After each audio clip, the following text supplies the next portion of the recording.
Hello everyone, welcome to mirror of Tadrishi. আশা করি সবাই ভালো আছেন। আলহামদুলিল্লাহ আমিও ভালো আছি। তো আজকে আপনাদের মাঝে নিয়ে আসলাম আরও দুর্দান্ত একটা রেসিপি। এটা আসলে হচ্ছে গরুর যে চর্বি থাকে সেটা দিয়ে বড় ডাল রান্না করা হয়, সেটা মানে বলতে পারেন যে গরুর চর্বি দিয়ে বড় ডাল রান্না করা। তো এটা আমাদের এলাকায় ভালোই রান্না করা হয়, বিশেষ করে আমাদের বাড়িতে আর কি এই খাবারটা আর কি সবাই মোটামুটি অনেক পছন্দ করে। তো কিছুদিন আগেই তো কোরবানির ঈদ গেছে, কিছুদিন না বেশ কিছুদিন হয়ে গেছে। তো সেখান থেকে আমি হচ্ছে গরুর তেলগুলো আম্মুকে বলছিলাম আলাদা করে রেখে দিতে। তো আমি যখন ঢাকায় এসেছি তখন হচ্ছে এইগুলো আসার সময় নিয়ে আসছি। তো এইগুলো হচ্ছে ভাবলাম আজকে রান্না করে ফেলি। তো এখানে আমি হচ্ছে সব কিছু রেডি করে নিছি মোটামুটি। তো এখানে আমি একটু বেশি করে পেঁয়াজ কুচি করে রাখছিলাম, সেটাই এখন তেলে দিয়ে দিব। আর এর মধ্যে হচ্ছে 2 টুকরা দারচিনি ভেঙে দিব, আর 5-6টা এলাচ হচ্ছে একটু থেতো করে দিয়ে দিব। আমার এখানে তেজপাতাও দেওয়া ছিল, পরে আমার আর খেয়াল নেই, সেটা আমি পরে অ্যাড করেছি। তো এখানে আমি হচ্ছে রসুন বাটাটা হচ্ছে দিয়ে দিলাম, আর আদা বাটা এই দুইটাই হচ্ছে দিয়ে দিব। আর সব সময় দেখা যায় যে করা হয় না, রসুন আদা এগুলো সাথে সাথে বেটে রান্না করা পসিবল হয় না, কারণ একটু সময় সাপেক্ষ আর প্রতিদিন বাটা আসলে সম্ভব না, যার কারণে আমি একবারে ফ্রোজেন করে রেখে দিই।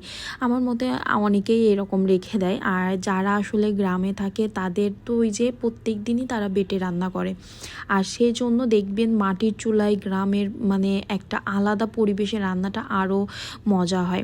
তো এখানে যে চর্বিগুলো আমি দেখিয়েছিলাম সেগুলো হচ্ছে আমি এই যে ছোট ছোট টুকরা করে কেটে নিয়েছি। একদমই ছোট টুকরা করি নাই, কারণ চর্বি দেখা যায় অনেক সময় কিছু গলেও যায়। আমি হচ্ছে আর কি যতটুকু মানে মিডিয়াম সাইজ আর কি না করলেই না সেরকম করেছি। তো এখানে এই যে পরে আমি তেজপাতাও অ্যাড করে দিয়েছিলাম, আর এখানে আমি সব কিছু এখন গুঁড়া মশলা যেগুলো আছে সেগুলো অ্যাড করে দিব। আদা রসুনটা একটু ভালো করে তেলের পর হচ্ছে ভেজে নিতে হবে, যাতে এর কাঁচা গন্ধটা না থাকে। তো যাই হোক, আমি এখন হচ্ছে লবণ, তারপরে হচ্ছে ধনিয়া গুঁড়া, হলুদ গুঁড়া, আর বেশি করে হচ্ছে মরিচের গুঁড়া দিব, কারণ এইটা একটু ঝাল ঝাল না হলে হচ্ছে ভালো লাগে না। তো আমি এখানে অনেক হচ্ছে একটু দিয়ে দিচ্ছিলাম, পরে আবার কাঁচা মরিচও অ্যাড করে দিব। লবণটা একটু অবশ্যই বুঝে দিতে হবে, কারণ আমি ডাল সেদ্ধ করার সময় আরও একটু লবণ অ্যাড করেছিলাম, যাতে লবণটা বেশি না হয় সেদিকে কিন্তু অবশ্যই খেয়াল রাখবেন। তো এই পর্যায়ে লবণটা হচ্ছে একটু টেস্ট করে দিবেন। আসলে লবণের পরিমাণটা কখনোই বলা যায় না, কারণ এক একজনের টেস্ট বার এক এক রকম।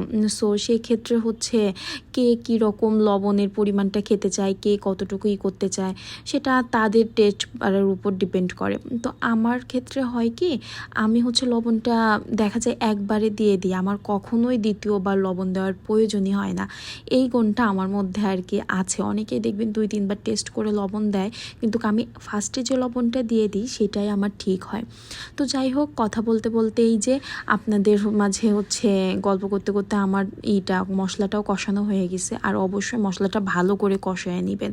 দেখেন আমার তেলটা কিন্তু একদম উপরে চলে আসছে, মশলার যে তেল। তো এই পর্যায়ে আমি কেটে রাখা গরুর তেলগুলা দিয়ে দিচ্ছি। এটা হচ্ছে কাইন্ড অফ যে মাংস ভুনা করে সেই রকম করে ভুনা করেই জাস্ট পরে হচ্ছে ডালটা অ্যাড করে দেওয়া। তো অনেকে ডাল অ্যাড করার পরে বাগারও দিতে পারেন, তাহলে আরও বেশি মজা হয়। তো আমি এখন চর্বিগুলা দিয়ে ভালো মতো কষিয়ে নিব, একটু সময় নিয়ে। চুলার আঁচটা হচ্ছে একদম লো ফ্লেমে রাখছিলাম। পরে এই যে দেখেন ইসের থেকেও একটু পানি মানে ছাড়ছে চর্বি থেকে, কিন্তু চর্বিগুলো কিন্তু আস্ত আস্তই আছে, কারণ আমি একদমই ছোট ছোট করেছিলাম না। যখন আপনি ডালের সাথে এই চর্বিটা আপনার মুখে পড়বে এত মজা লাগে, বিশ্বাস করেন। যারা এখনও এই রেসিপিটা ট্রাই করেননি অবশ্যই একবার হলে ট্রাই করবেন। তো এই যে আমার মশলাটা কিন্তু অনেকটাই হচ্ছে কষানো হয়ে গেছে। তো আমি আর একটু ভালো করে কষায় নিচ্ছি। দেন হচ্ছে এর মধ্যে আমি একটু পানি অ্যাড করে আর কি ভালোভাবে হচ্ছে ফুটিয়ে নিব।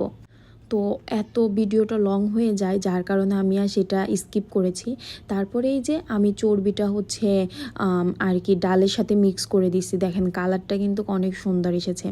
আর এটা আমি হচ্ছে একটু ফুটিয়ে নিব। পানিটা একদম মানে ডালটা হচ্ছে ঘনও হবে না, আবার একদম পাতলাও হবে না। তো এই পর্যায়ে আমি হচ্ছে আমার বানিয়ে রাখা একটা মশলা দিয়ে দিলাম। এটা হচ্ছে দারচিনি, তারপরে লবঙ্গ, এলাচ, আর হচ্ছে জিরা এগুলো হচ্ছে ফাঁকি করে দেন হচ্ছে বানিয়ে রাখা হয়। তো এই যে দেখেন আমার থিকনেসটা আপনারা দেখেই বুঝতে পারতেছেন, এইটা আপনারা রুটি, পরোটা অথবা ভাত যে কোনো কিছুর সাথে খেতে পারবেন। আর সবসময় এক স্টাইলে ডাল রান্না না করে আমার মতে ভিন্ন ভিন্নভাবে ডাল রান্না করাই আই থিঙ্ক বেটার হয়। তো আজকের রান্নাটা আপনাদের কাছে কেমন লেগেছে অবশ্যই জানাবেন। তো আমি এখন হচ্ছে মজা মজা করে ভাত খেয়ে নিচ্ছি। আর যারা এখন পর্যন্ত আমার ভিডিওটা দেখছেন তাদেরকে অসংখ্য ধন্যবাদ। ভালো লাগলে অবশ্যই লাইক, কমেন্ট অ্যান্ড শেয়ার করতে ভুলবেন না। আর যারা এখনও সাবস্ক্রাইব করেননি অবশ্যই সাবস্ক্রাইব করে পাশে থাকা বেল আইকনটা প্রেস করে দিবেন, তাহলে আমি যখনই ভিডিও দিব সবার আগে আপনার কাছে নোটিফিকেশন চলে যাবে। এই যে আমি অনেক মজা করে খাচ্ছি আর রিয়েলি অনেক মজা হয়েছিল। আর এই ডালটা আমি বেশ কয়েকদিনের জন্য রান্না করে রেখেছি, মানে 2-3 দিন তো আমার চলে যাবে। তো এই ছিল আমার আজকের ভিডিও। আল্লাহ হাফেজ।